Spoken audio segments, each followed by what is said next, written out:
Hello, everybody, and welcome to another edition of Dynasty Tradecast on RotoViz Radio, brought to you by our friends over at Blue Wire and the RotoViz Radio Network. We are another week closer to the NFL Draft. We have not one, but two shows between the time of recording and the NFL Draft being on your television screens, your radios if you're still living in the 1940s, and tonight, I am reunited with my good friend, Dan Sainio.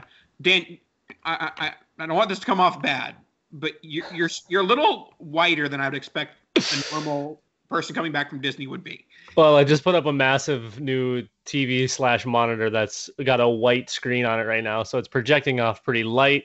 Plus, I have some white lights behind me as well, so it's a little bright in this room. But yeah, I definitely caked on the SPF 30. I've been done in poorly by the Florida sun in the past when not preparing my skin for it. So I figured this time I would just cake on the sunscreen and make sure I came through without third-degree burns. That sounds like a good idea. Now, with just 2 weeks to go before the NFL Draft, we have, some might say we play the hits at the Dynasty Tradecast, but the hits are the hits for a reason, Dan. So that's right. We have our segments that we do every year, and this one, the 2 weeks prior to the NFL Draft, we normally do what we call a rookie mock matrix. So for those that are unfamiliar and new to the show, rookie mock matrix is when we draft the previous class, so in this case the 2020 class, mixed in with the 2021 class, kind of giving you a general scope of how we're feeling about the young players in the NFL 1 year into their NFL careers, plus right before the NFL Draft. And obviously, with right before the NFL Draft, a lot of these, I'm sure if we listen back to them, 4 weeks later, they ended up being really bad because we ended up taking like CEH. I mean, it looks good now, but we probably took CEH at like the end of the second round in this last year. Well, yeah, before we knew where anyone was going, it's hard to predict the future. We have to go basically strictly on talent. So yeah, it's and maybe there's a couple of them that look halfway decent, but I would guess for the most part, our pre-draft draft doesn't exactly go very well as far as rookies are concerned.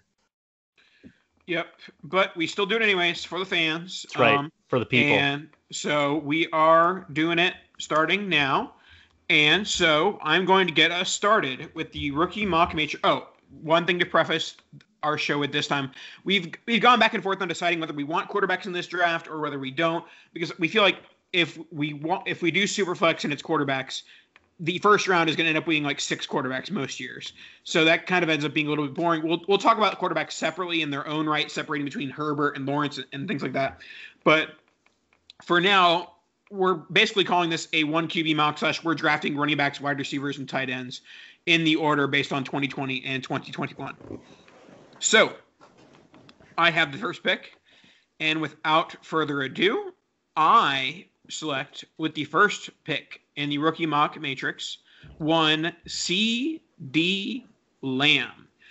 C.D. Lamb is a guy who, in the one quarterback format, I value as the 101 or 102 right there with DK Metcalf. In his rookie season with mostly Andy Dalton, he had 74 catches for 935 yards and 5 touchdowns. Decent numbers for a guy who's playing with one Andy Dalton. And now he has one Dak Prescott, who he was great with before the injury, and Dak Prescott showed how electric that offense can be when healthy. And so, assuming healthier, I don't really see how CeeDee Lamb's not a top 5 dynasty wide receiver for the next several years. Yeah, I think the big concern for most people was where was his volume going to slot in on that offense, a team that had plenty of talent already and then got just a significant upgrade somehow at the wide receiver position when they already had Amari Cooper and Michael Gallup. All 3 of those guys played 16 games last year. They all had over 100 targets. CD, I mean, he did pretty much everything you could ask of him with his 111 targets. He had 74 catches, 935 yards, didn't have quite the touchdown numbers we would like to see with only 5. But again, like you mentioned, only 5 games with Dak Prescott.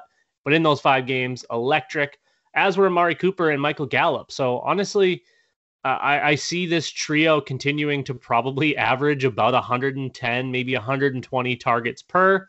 I would hope to see CD overtake Amari in the target share lead, but I think those two come season's end will probably be right in that 130 target range each. And then you'll see Gallup probably in that 105 to 110 range. We'll see if the tight ends play a role in that, but I can't imagine with those three healthy and Dak back on his game that there'll be much underneath stuff that Andy Dalton was targeting and short, easy throws that was being used early and often. And with as good of a rookie season as he had, he does have some nice comparables in the matching players for the range of outcomes app. His top comparable, maybe not the best, 2018 Kiki Kuti, but the ones that are good, 2017 Cup, 2015 Diggs, 2012 T.Y. Hilton, 2014 Jarvis Landry, and 2019 DK Metcalf. So some very nice comparables in that profile based on his 2020 production. So that combined with the return of Dak Prescott, and just the fact that I don't see that these two separating in the near future makes him the top dynasty asset in the last two classes in one quarterback format. Yeah, it's a toss up for me. I love the guy that I was able to get it to, but CD is one of those guys that, you know, the college film mixed with the stats from college, now with the pro film and the pro stats, it all lines up. We saw a superstar. We thought we were getting a superstar. He proved it to us that he was that guy, and he's only going to get better. He's still young in a dynamic offense now, so only bright future for CD here, and you definitely can't argue with him at one. I can't imagine anyone really staking that claim. I know there's a lot of Jonathan Taylor truthers out there too, but in my opinion, the only argument would be the guy that I took at number 2. One Justin Jefferson out of LSU, currently with the Minnesota Vikings. And with that, I've been kind of on the Jefferson bandwagon. I had him really high up pretty early on just because of what I saw from him. The on the field, just his composure on field, I felt was something that I haven't seen. And again, for anyone listening that maybe wasn't sure, I am from Minnesota. Every game that's on, I'm not necessarily a Vikings fan, but I get to watch all of them, and I haven't genuinely see someone on the field aside from Diggs really do much for me on field since Randy Moss. So I was really lucky to see Justin Jefferson with an absolutely monster season, breaking all sorts of records, and it wasn't like he just went into a spot where he was just thrust in as the lead guy. There was still plenty around him to draw targets, to steal volume, but he's the alpha. He proved it as a rookie. He went to, just like I said, he had a massive rookie season with 88 catches, 1,400 yards, 7 touchdowns. Adam Thielen did a lot of the touchdown getting for the Minnesota Vikings, but again, that's a strong wide receiver 2 there as well. Not quite the 3 wide receivers that we see in Dallas, but Justin Jefferson to me he's arguably the most talented wide receiver of any of these guys, but we don't know where Jamar Chase has landed yet, and we thought Jamar Chase was better than Justin Jefferson at LSU, and we see what Justin Jefferson just did as a rookie, and I'm genuinely excited to see what Jamar Chase will do. But yeah, Jefferson at 2 here for me. Yeah, I think that's definitely where he belongs. I said that Lamb is my number 1 or 2, going back and forth with Metcalf. And I would have Jefferson 3 or 4 going back and forth with, who am I blanking on now? Oh, A.J. Brown. But my only, counter to this would be is this Vikings offense going to be aggressive enough? Are they going to be pass heavy enough? Are they going to continue to give the ball to Dalvin Cook an inordinate amount of times? And talking strictly from a comparison like of Lamb versus Jefferson is Kirk Cousins is not as good as Dak Prescott. So there's some concern with the pass volume. Not a ton, because at the end of the day, he's the number 1 receiver there, and he's going to get the targets. But I don't think he checks as many boxes as Lamb. See, I'm not as concerned with him getting volume, because I think he's going to continue to do whatever he wants on the field with the volume that he gets. I think even if he does only continue to get that 130 target threshold, I still think he smashes. He's going to have 80 plus catches every single season. He's going to have 1,200 yards. hopefully we see the touchdown numbers continue to thrive. But again, with a back like Dalvin Cook, you've got now emerging Irv Smith. You do still have Adam Thielen, who's going to get some of those looks as well. But it's, I loved CD. I still do. I still think he's arguably, the best young wide receiver in the game. It's a complete toss up for me. I think they're both very, very similar.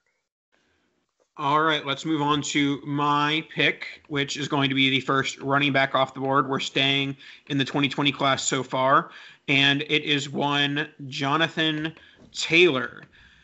Jonathan Taylor was my 101 this time last year, and he didn't really do much to prove he shouldn't be that. It was just that Lamb and Jefferson were that good. So with me getting him here, I don't really see an argument against him. They re-signed Marlon Mack. I don't think that really matters that much. But with Carson Wentz at the helm, I think that he's going to use Taylor out of the backfield a little bit, along with obviously Hines is still there. But yeah, Jonathan Taylor, he is an absolute stud. Some of his comparables on the Range of Outcomes app are not great. 2013 Eddie Lacy, 2017 Leonard Fournette, 2015 Gurley. 2015 Gurley, that's good because Gurley didn't die until a few years later. And then 2011 Marshawn Lynch. So obviously had a good enough season to have some decent comparables there. And that offense, it will be a bit boom or bust, but it won't be because of Taylor. Like Taylor's going to be fine, but if it booms, Taylor might end up being like a 11 to 14 touchdown type guy, which that's putting a lot of faith in Carson Wentz. But Carson Wentz is a low floor, high ceiling play. For sure, and I think if Taylor can get some of Nyheim Hines' target share out of the backfield, maybe push the 50 to getting a little greedy, maybe 60 targets, while Hines is still in Indianapolis. I think that would really bode well for Jonathan Taylor. And I think, at the year's end, we might have Taylor at the top of this list if he can start getting 60 plus targets out of the backfield.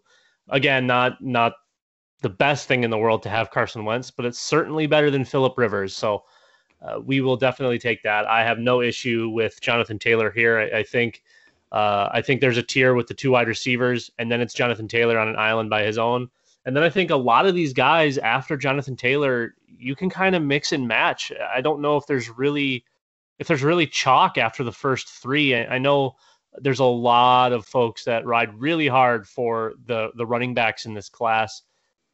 And, the next few picks will show that a little bit, but at the same time, I don't really think there's a big difference between them. And I think Jonathan Taylor is for sure the RB1 from either class. Yep, for sure. Let's go to your next pick. So at 4, I went DeAndre Swift. Like I just mentioned, I think Taylor is on an island at 3 in his own tier. But I don't think Swift is really super far behind that tier. I am very worried about the Detroit Lions offense. They're not going to be much better in the next year or two. And unless they take Fields. So if that's the case, that changes things. I would imagine because they're eating so much of Goff's contract that it'll probably be at least one more year before they get a quarterback, unless they can find a way to redump that salary. I don't know if that's ever been done or if it's even possible before like July. But yeah, with Swift, I think he'll find some tough sledding with teams essentially game planning for him, because who else do they have to stop? TJ Hawkinson, who's probably going to play 7 games this year. Jared Goff, who is dog water. I mean, they'll probably add a wide receiver, maybe 2. Obviously, right now I think their wide receiver 1 is Cephas. I would imagine he's the only guy left on that roster. It's interesting. So from a sheer volume perspective, Swift should smash volume. The problem is, how good is his volume? What quality, what are the reasonable outcomes with a ton of touches in a horrible offense where one guy is going to be focused? This is legitimately the reverse CEH from a year ago. Yeah. A year ago, you had to talk yourself out of CEH because his offense was so good. And now you have to talk yourself into Swift because his offense is so bad. And the same thing, CEH, his offense is going to be good for the next 15 years. Outside of something crazy happening with Patrick Mahomes, And with the Lions, you do have to paint some sort of a picture in order for them to get a quarterback, which is, I guess, just them being really bad in 2020. But that's 1 year is a long time for a running back. So if you're counting out this year as, okay, Swift's going to be fine, he's going to be like an RB like 14 to 18 range, which that's probably about where I'd put him in a bad offense. So you're kind of, treading water for a year with DeAndre Swift, but the ceiling with the Fields or the ceiling with the Sam Howell is top 3 overall running back. Yeah, I think if we can just get through this year with Swift, you'll still see the talent. The talent will shine through, like it almost always does. But one of Nathan's favorite sayings, talent always wins out, which is almost always the case. Is that one of my sayings? I didn't even know. You've said it plenty of times, and it's definitely the case a significant amount of the time, but hopefully this isn't one of those cases where it isn't, because I do genuinely think that Swift is, arguably the most talented running back on this list. He just happens to be in probably the worst spot he could be, aside from maybe the New York Jets. All right, next we'll go. So far, 1, 2, 3, 4, all 2020, CeeDee Lamb, Justin Jefferson, Jonathan Taylor, and DeAndre Swift. So, Dan, that means it's time to dip our toes into the water of the 2021 class. That's right. I am taking a rookie. I am taking the man who is going to be taken in the top 6 of the NFL draft, and it is one Ja'Marr Chase. Ja'Marr Chase was better than Justin Jefferson in college the last time both those two played college football. Ja'Marr Chase was one of the best wide receivers we've ever seen on the best offense we've ever seen. So there's a lot of things pointing in the correct direction of Ja'Marr Chase, including the fact that he is going to be picked as a top 6 pick, almost guaranteed at this point. So, yeah, I'm all aboard the Chase train here. When you put him into a 6th overall draft pick on the box score scout, that's going to load up in a second. But, Dan, so what are your thoughts on Chase here? Do you think this is the right spot for him? A little too high, a little too low? What do you think? If you didn't take him, I was going to. I think this is kind of that gap where you could start to slot in some of these rookies. I think Chase is, I wouldn't say he's necessarily consensus 101, but I think among the folks that have been on Chase for a while, he certainly still is 101 from a rookie perspective. Obviously, I think you could maybe make the case for Najee Harris here. I still think there's at least one, if not two, sophomores better, but I really do like Ja'Marr Chase here. Like we talked about earlier with Justin Jefferson, we got to see those two play side by side, got to see how good Justin Jefferson was. But every time you watch Justin Jefferson at LSU, all you could see was Ja'Marr Chase flying off the page, and he was doing that as a true freshman. So this we have a chance to have a really special player. Maybe a smidge undersized, I suppose, but this could be what we all maybe had hoped Odell Beckham would become. A Julio Jones knockoff, maybe an undersized Julio in that regard. You can draw some of those comparisons as well, but I think Ja'Marr Chase is going to be special. Yep. And a lot of his comparables lend themselves to special, but a couple of busts as well. His sim scores are 92 Kevin White, 77 Watkins, 48 AJ Green, 43 Julio Jones, and 41 Jeremy Maclin. So some of the best players we've seen in the last 10 years, and Kevin White. But yeah, so I'm a big Chase guy here, and I honestly think that the two most likely landing spots are Dolphins and Bengals, and I think that both are great landing spots for him. Yeah, it'll be interesting to see where he actually ends up. I would really like to see a Dolphins spot, but whether the Dolphins get Chase, we talked about this, before I went on vacation, whether they get Chase, Pitts, or the tackle, Sewell, they're not going to miss. I mean, they're really in a luxurious spot. They're going to come out ahead either way. Yep. All right. Well, let's go with your next pick. All right, at 6, I went back to the sophomore well. I think maybe someone that really has kind of still been slept on a little bit, I guess. Definitely has rised up a lot of boards, but T. Higgins gets to play with Joe Burrow for the foreseeable future in an offense that's really starting to shape up, if you will. They do still have Tyler Boyd, which is probably a positive for T. Higgins that draws some of the attention away. You do still have Joe Mixon in the backfield, but we'll get to see a healthy Joe Burrow again. And Higgins continued to build on what he did last year. And it took a little bit, but going back to his Clemson days, coming out of high school, I was a fan. He was like my top ad everywhere in any Devy league. That season he came out, or he went to Clemson. He was my number one target. I thought he was going to be special. I thought he was different on the high school field. I thought he just looked like he was going to be a superstar, and ended up finishing with a pretty similar season to CeeDee Lamb. He went for 67, 908, and 6.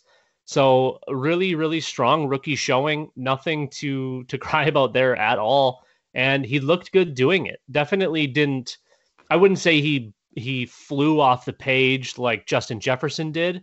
But if you watched T. Higgins, he looked the part. He looked like he was supposed to be there. It didn't look forced. It didn't look like he was only getting by because he was facing second tier defense or anything like that. He played the part. He looked good doing it, and this offense is, I think, just going to continue to get better. So I'm also been a huge T. Higgins advocate. I drafted him in leagues before he was even on the Clemson campus. My one concern from a team perspective here is that if they draft Jamar Chase, or even to a small extent Kyle Pitts, what does that mean for T. Higgins? Like, do the Bengals see him as a possible alpha in this offense? They've never really seen Tyler Boyd as an alpha. They've seen him as, alpha B, essentially, a beta. But it's such a weird concept that Jamar Chase is in consideration for the Bengals, because T. Higgins, Tyler Boyd is not a bad receiving core. Yes, it goes from a good receiving core to a great one if they add Jamar Chase. But it does seem like on a team that has a lot of needs, filling a hole that doesn't have a ton of, that isn't necessarily there. So my question here is, what does it do to T. Higgins' dynasty value if they invest in a pass catcher at 5? Well, I mean, it's probably going to take a little bit of a hit right away. I think that's going to be more indicative of Tyler Boyd's role on the team than it will with T. Higgins. I think they learned something when they targeted T. Higgins last year, and that it was going to go well. And looking towards the future, well, again, you've been using the Range of Outcomes app on rotoviz.com, and I pulled it up. I typed in T. Higgins' name. I clicked on 2021 projections. And are you sitting down, Nathan? I think you're sitting down. Let's go. Let's go. Podcast standing up. let's go down this list, shall we? 2021 Range of Outcomes projections here. Top of the line, we start with Stephon Diggs. Then we go Tyreek Hill, Calvin Ridley, Devontae Adams, DeAndre Hopkins, AJ Brown, DK Metcalf, Justin Jefferson. Hold on. Keenan Allen, Will Fuller. I mean, the numbers say he's the guy. But when we talked about it with Dave Caban, the one hole in the Range of Outcomes app is it doesn't look at the depth chart. It doesn't look at, the changes on the roster. So the pretty 2020 season looks great, but will it be as pretty if they add a pass catcher? That's my concern. I love Higgins. I'm not selling him, but I think there's cause for pause with the possibility of the pass catcher at 5. Now, if they draft Sewell, I'm going to be doing a T. Higgins dance party in my living room, because if they draft Sewell, that means that T. Higgins is a top 8 dynasty wide receiver. Yeah, no, I definitely, the depth chart definitely matters, but also his 2020 for a rookie was good, but those numbers still aren't elite, and yet his projections look elite. So if you look at the 2020 matches for seasons from the past for someone of that stature, we're talking about the 2014 Sammy Watkins, 2019 DK Metcalf, 2012 T.Y. Hilton, 2015 Amari Cooper. So whether we're looking at the past or the future, we're consistently seeing big time names in big time spots. And for me, honestly, unless it's specifically Jamar Chase, I mean, it's T. Higgins to the moon. Even if it is Chase, it's probably a good thing, because then again, he gets to work against the inferior competition, and he's just going to slam. All right, let's continue on to our next selection. This is where I did see a bit of a drop-off. After the Higgins selection, I was like, where do I go here? This you talked about, kind of a bunch group after Taylor. I think that Swift, Chase, Higgins might be a tier of their own, and then this is the bigger bunch tier after that.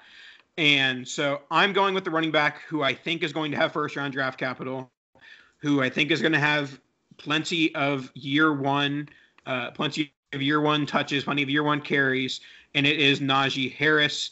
The man, like almost all Alabama running backs, is a freak, put up ridiculous numbers, was a ridiculous prospect, and is now going to be a first-round pick. So I like Najee Harris here, but I also am admitting that I would trade down from Najee to like 4 picks from now and take whatever bump I can get, because I think that he and 4 picks from now are almost the same value.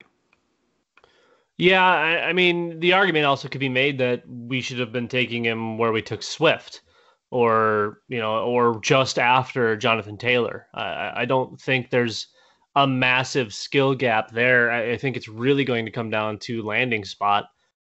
And as much as everybody's like, oh, it's Steelers, I think that's probably one of the worst possible situations. You've got 3 big-time wide receivers, you've got a half-dead quarterback, and you have no offensive line. An offensive line that's been almost last the last like 4 seasons or something like that, something crazy. So I think with Najee, it's going to be a big time. It's going to depend on landing spot quite a bit, but I do think he's right there with Swift from a talent perspective. I think he's probably about where he should be, but like you, I think if you can move out of a spot like this, move down from Najee into, even where ETN's probably going to go, it could end up being pretty lucrative, whatever bump you can get on top. And looking at his RotoViz Sim Score app, he did not do any of the drills at his pro day because he had an injury shortly beforehand. He did. You may or may not know the story, Dan. So his flight got canceled the night before the pro day. And he knew he wasn't working out, so he was just doing it for the weigh-in and to meet coaches and stuff. And he drove from Texas to Alabama just to do that pro day when his flight got canceled. So obviously that doesn't really factor into his dynasty value, just a fun little story. But so we don't have 40 our code numbers, but when I put him at a projected draft pick at 24, his weight at 229, his RotoViz Sim scores are 80 Mendenhall, 74 Doug Martin, 54 Swift, 54 J Stu, and 49 Kerryon Johnson. So a little bit of a mixed bag there, but all of those guys are guys that at one point had control of an NFL offense, had a large chunk of an NFL offense, and that's what I see Najee Harris having. Absolutely. I'm right there. I'm right there with you. So at 8, we're going to talk about another running back, but we're, again, going to go back to the sophomore well. I here am going to take Cam Akers, someone who I have been very off of, or had been very off of, really wanted to be proven that he could make that next step. I always thought he was an unfinished product with kind of uncapped potential. I did think that kind of the sky was the limit for them, because there was definitely an element of special in his game that you could see at Florida State. And even for the first half, maybe longer of the season, you'd get a glimpse, but then it would just disappear. It'd be very inconsistent. And then we started to consistently see the guy that kind of everyone had hoped we would get. And it's possible here at 8, getting a little bit of a steal, not considering anybody taking quarterbacks, because quarterbacks aren't involved in this. But with Akers there, obviously they get a nice upgrade in Matthew Stafford. That offense still, has all of the weapons, gets an upgrade at quarterback, and a team that's probably going to be running the ball relatively often because of how good their defense is, and a team that's probably going to be ahead quite a bit. So he's going to get the carries. We hope to continue to see him get some touches, some targets from the back, out of the backfield. But I think Cam Akers is one of those guys that genuinely proved me wrong on my initial idea of what he was going to be in the NFL. and the amount of time it was going to take for him to become what everyone else was seeing in those positives. Well, you may be admitting some wrong here so far, but it did take him a little while to produce as a rookie. And so that definitely hurts his. Obviously, we're going through the RotoViz stuff because that's what we do on the show now. But the range of outcomes app is not nice to one Cam Akers after his rookie season. Some of the comparables are 2014 Trey Mason, 2016 Matt Jones, 2019 David Montgomery, 2014 Jay Stu, 2017 Alex Collins. So a majority of that is not ideal, not great. But that is mostly talking about a guy who didn't really was hurt and didn't really get the opportunity early in the season. We saw what he could do in the postseason and a game against New England. We got 171 rushing yards. So Akers is and still was and still is a high upside play. And it'll be interesting to see how he fits into a Matthew Stafford offense. Definitely. And I think one of the bigger reasons I think he got more of a boost, and yes, it was against two pretty bad run defenses, but what he did against Seattle and what he did against Green Bay in the postseason, I think largely kind of proved my point that he could, or proved to me, not prove my point because it wasn't my point. It proved to me that he was more of a finished product than I originally thought. He had the 20 carry, back type of look. So obviously the New England game was fun, but I think the two playoff games proved more to me than the rest of his season combined. Yep, that makes sense. Now let's move on to the next one. This is one that when we were running through it right before the podcast, you kind of like, oh, did we forget him? And I think this is about where he goes, obviously, because we were the ones who made the picks. But I selected with the next pick Kyle Pitts, the tight end out of Florida. Many are pretty much regarding him as 1A/B in comparison with Jamar Chase, as he is now the third rookie off the board in this mock draft. A lot of people projecting him to be a top 5, top 6 pick.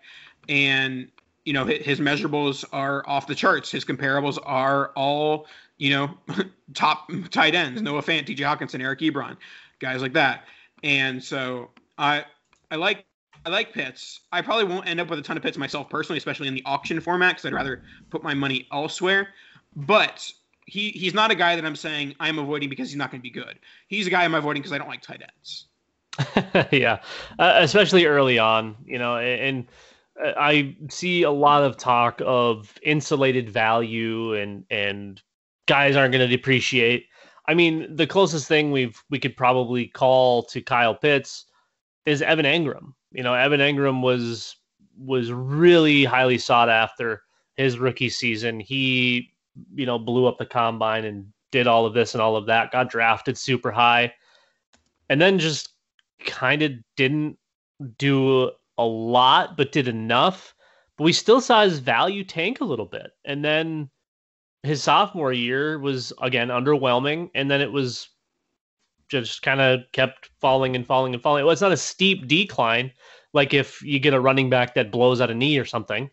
But it wasn't, it was just a kind of a slow fade off into the abyss. So I wouldn't say that his value is, it can't be impacted. If he goes to a crap spot and just doesn't do anything, his value is going to decrease. It's just the nature of the beast. It is what it is. But I mean, he's a freak. We continue to see more and more of these guys coming out of college, the tight ends that are just superhumans. And the last handful of them, I mean, they've been really underwhelming. TJ Hawkinson, Evan Engram, Noah Fant's been okay. David Njoku. It's but kind of of a lot of those guys haven't even been underwhelming. But they've been underwhelming because I feel like the projection on these first round tight ends are so high. Like TJ Hawkinson has had a good NFL career so far. It's just when you're taking top 10, it's like, okay, you have to be, Gronk 2.0. Right, and that's my point. You're going to see a value decrease just because of perception. And I forgot OJ Howard, of course. All of those guys are kind of in the same ballpark. Big athletic super freaks that are supposed to change the game. Big move tight ends. Most have been underwhelming or fine, but the perception of it is that, well, that guy's he hasn't gone for 1,200 yards and 15 touchdowns yet. So what use of it is it to me? People like to panic more than they do to hold. It's the easier move. Get rid of them while they still have whatever value they have and move on to something different and prettier and shinier. All right, before we head into the home stretch of the first 12 picks of our mock draft, let's hear about ourselves, RotoViz. Hey, RotoViz radio listener. This is Curtis Patrick from the Dynasty Command Center podcast, and I've got a special deal for you today. Go to rotoviz.com, click the subscribe button, put the 12-month subscription in your cart, and use promo code RVRadio2021. That's RVRadio2021, and you're going to save 10%. Taking advantage of this deal, getting your hands on what's included in the package is the best way to enhance your performance this year. So go to rotoviz.com and subscribe now. Alrighty, that is the good stuff. Make sure to use promo code RVRadio2021. Dan, I talked about this last week. The RotoViz Triflex leagues are now on the FFPC. I feel like we're not going to survive between April and August without signing up for a RotoViz Triflex League because, I mean, we're just going to have to end up doing that, right? Who says we haven't signed up for one yet? Oh. Well, you didn't tell me. Jeez. Hey, right. I don't have to tell you everything. I just have to tell you who I'm picking at number 10. Yep. So we just went through pits. So quick recap before we start back up at 10 here. Number 1, CeeDee Lamb. 2, Justin Jefferson. 3, Jonathan Taylor. 4, DeAndre Swift. 5, Jamar Chase. 6, T. Higgins. 7, Najee Harris. 8, Cam Akers. 9, Kyle Pitts. And at 10, I'm going to take someone that I didn't think I'd be taking here at this point in time. I was, again, a poo-pooer, a naysayer. Antonio Gibson. Loved the potential as a pass catcher. Figured he'd slot in, no pun intended, as a slot receiver. Didn't think the RB designation would stick. And here we are a year later. Holy cow, he looked really good in what was a pretty awful Washington offense. Obviously, you have Terry McLaurin. You've got a couple of other young wide receivers that are still we're trying to figure out if they're any good or if they're bad or what they are. But you have Antonio Gibson, and we know he can do it all. And he wasn't even able to show us really everything because the Washington football team happened to have another running back that led the league in targets, which I never would have expected to see. I would have loved to see Antonio Gibson get more of those. He still got like 45 or 50 of them and did a little bit, but hopefully 2021 shows us like 70 plus targets for Antonio Gibson, because I think that's where he truly thrives, and he looked really good between the tackles last year. Yeah, I mean, much like DeAndre Swift, his main detractor at this point is his offense. And Ryan Fitzpatrick showed that he can make an offense around him, decent. And they have some nice weapons with Terry McLaurin. And I think that they'll be investing at wide receiver or tight end in the draft, beef up with Logan Thomas as well. So I think that this Washington offense has some room to grow, and that's only going to benefit Antonio Gibson. I will say the one slight negative is that even if the offense does get better, Antonio Gibson's not scoring more than 11 touchdowns. So like that's going to decrease. And if anything, I would say that Antonio Gibson might be a hair overvalued because of that 11 touchdown number. And that when he goes down to like 6 or 7 touchdowns in 2021, then he might have his value slightly lowered. But that's really the only negative, some touchdown regression that I can look at for Gibson. And his offense doesn't have some great promise long-term at the moment, but there's room for that to become a possibility. See, I actually think that the touchdown number is attainable. I think he's probably going to be in that 8 to 12 range, because I'm not really sure the offense could have been much more underwhelming than it was last year. I don't know really how it gets worse. I think that number is definitely attainable to me. Plus, if you add in anything through the air, I think we're looking probably at more of a total potentially closer to 15 than the 11. Okay, to be completely honest. You can't be putting 15 touchdowns as like a median projection, though. But if he goes 10, he only needs a few through the air, which, with only Terry McLaurin really to steal targets and Logan Thomas, I suppose, his role in the passing game has to grow. I would think he's going to get a couple. That is one thing that could make up for if his touchdowns do decrease. There's no way he's leaving 2021 with only 36 catches. They're going to have to use him more. And also, the catches are going to rise, and also the yards per catch, because Ryan Fitzpatrick is going to use more wheel routes rather than, dump passes to get a 3rd and 4th first down. I mean, if you set a line at 11.5 right now, I'd bet the over on touchdowns. On yards per catch? On touchdowns. Oh, okay. I would take the under there, but okay. Maybe we can make that wager at some point. All right. I'll go to our next pick, and it is a man I feel like you and I are just talking about our Clemson fanboyness in terms of Devy leagues. Granted, it's been a nice college to fanboy over the last few years. That's very true. And Travis Etienne is the next in line for the fanboy, and that is my pick. I was upset with him when he returned for his final season, especially when it ended up being a COVID season. Like, really? Like, you're going to come back and do that? But it was a very crowded running back class last year where he probably would have been between like RB4 and RB6. Whereas now I feel like his floor is RB3 with a likely draft position of RB2. Yeah, I think that's probably about right. I think from the sounds of it, a lot of teams are really interested in Javonte Williams. He seems to be moving up some boards, but I think what we've seen from Etienne prior to the COVID season, I think a lot of teams are pretty set in stone that he's possibly the RB1, definitely the RB2. But it's going to depend on, it only takes one team to fall in love with him. And it just kind of depends on where they draft him. I think he'll probably be in that early to mid second range. I don't think he's going to go in the first like Najee Harris. More than likely will. Yeah, which is why Harris is 3 to 4 picks ahead of him in this mock. That the floor is not there of a basic, like, I feel like Najee Harris's floor is probably like pick like 35. Yeah, like DeAndre Swift kind of. Right away in the second. I don't think he's going to be creeping into the like 70 range. I think he goes prior to that. But I mean, that draft capital is somewhat similar. I would like to see him go in the top 50 for sure. Or top 55, maybe, the Cam Akers window, I suppose.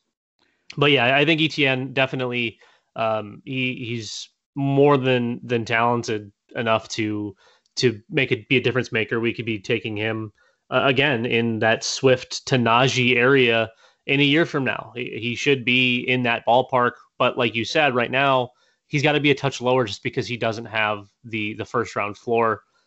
But it could also mean that there's potential he's going to a better team, a better offense, a team that's going to lean on him a little more heavily. But looking up and down the list, there's not a whole lot of really good looking landing spots. Yeah, but I feel like Etienne and Harris are good enough that they'll make their own landing spot.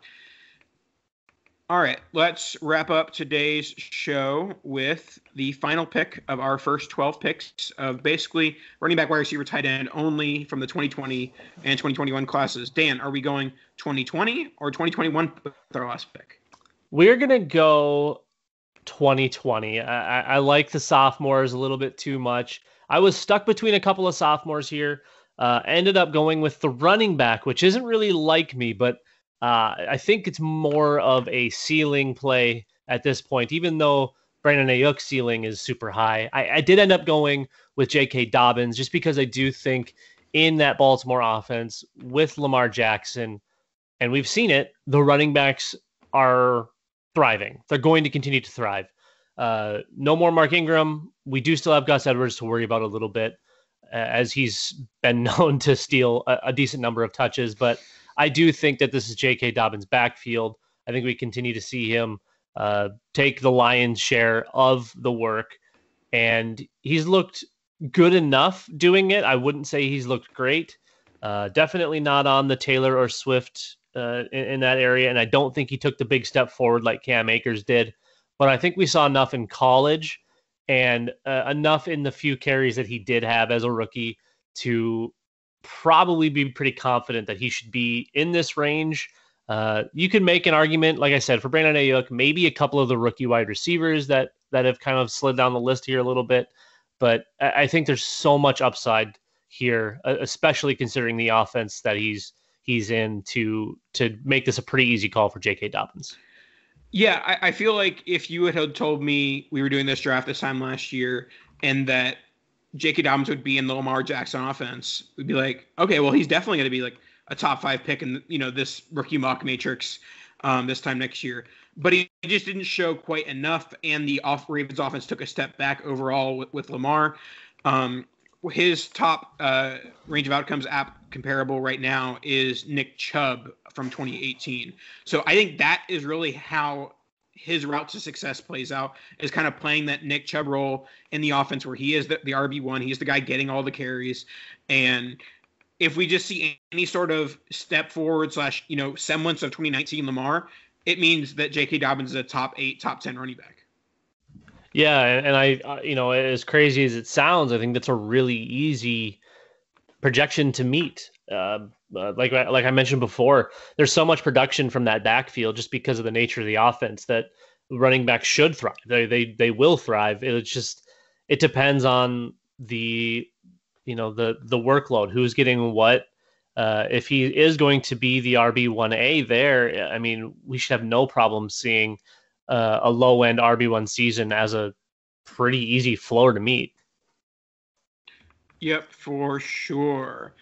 All right, that should wrap us up for this evening. I think that the nitty-gritty will be next week because there is a large group of players that you could pick with that 13th pick, and we'll have you kick off next week with the 13th pick, so we'll see how that goes. Any last words before we head out, Dan? No, looking forward to diving into that next group of 12. Like you said, that's a big group of a lot of argument you can make for any of them. And it'll be fun to talk about the QBs a little bit too, and argue about Trevor Lawrence and Justin Herbert. What about Tua? No, I think he's going to be about 7 down that list for me. Yeah, Kellen Mond, then Tua. There you go. That should wrap us up for this evening. Thanks so much for listening. Make sure to subscribe, rate, review, all those fun things. And we appreciate you, and we'll talk to you guys next week. Gotta hit him with it. Kadoosh!